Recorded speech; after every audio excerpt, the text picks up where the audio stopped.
Hey everyone, NWA Prepper here. So I want to talk about, first steps. Maybe that's the best way. So something's happened in your life, in the world. Something has caused you to want to be ready for emergencies. Now, whether that emergency, to me, that emergency doesn't matter. Whether that's you want to be ready if you lose your job, whether you want to be ready if there's a tornado, or you get cut off by floodwaters, or just an ice storm, something like that. Something has happened in your life to make you want to be more prepared for emergencies, and that is awesome. That realization is the first step.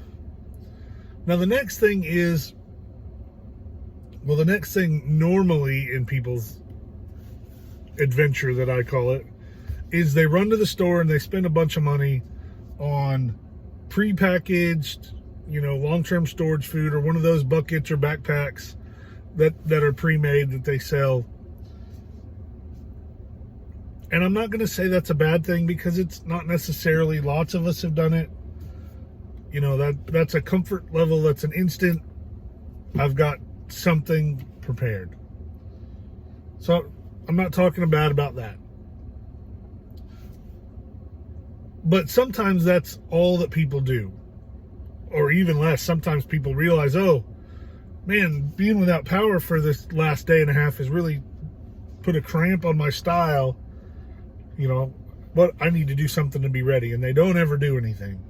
So the people, at least if they go out and they buy one of those pre-made 20 or 48 hour kits or whatever, that's good. They've done something. So the next thing, in my opinion, that you need to do, trying to share from lessons mistakes that I've made and seen others make, is you need to set a goal and make a plan. So the first thing is what are you preparing for? Now, almost everything that you're preparing for crosses over. If you're preparing for an ice storm to be without power for 2 weeks, you're also being prepared to be without services because of tornado, or it crosses over. The first thing I would do is look at things that are what is most likely to happen to you. You live in Tornado Alley. You live up north where there's a lot of snow and ice storms. What's your industry? Is your job volatile? Look at those things and think about the things that are most likely to happen to you. Loss of a job, short-term storm disruptions, in my world, are the most likely things. So what do you need to be, how long do you want to be prepared for?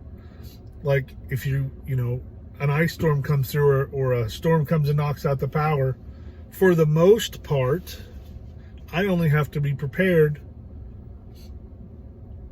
for 2 or 3 days. So, okay, we're going to start with that. What do we need first? Well, who knows? Everybody thinks, well, first thing we need a gun to keep the looters away. Okay, we need to go do that. And the next thing, well, we need a flashlight, or we need this or that. Well, that's good, but what you need to do first is start with what you know. When you wake up in the morning, make a physical list, not a mental list. Make a physical list of, I got up this morning, I went to the restroom, I brushed my teeth, I took a shower, I went to the restroom. What materials, what supplies or consumables did you use to do that? Toothpaste, a toothbrush, toilet paper, water. And how much of those things you used when you were in the restroom? Deodorant, anything that you can think of, anything that you use, whether it's a supply, whether it's a material, or like consumables, or whether it's water or electricity, things like that. Write that down, and then make your whole day, do it for a whole day, or better yet, a whole week, of every single thing you eat, everything you drink, everything you use, Make a list of that, because those are the things that you're going to want. Not all of them, but most of them are what you're going to want to be ready for emergencies. So start there. Become aware. You want to be ready, and then you find out what you want to be ready for and make that list. And we'll come back to you for a part 2. Let's get ready.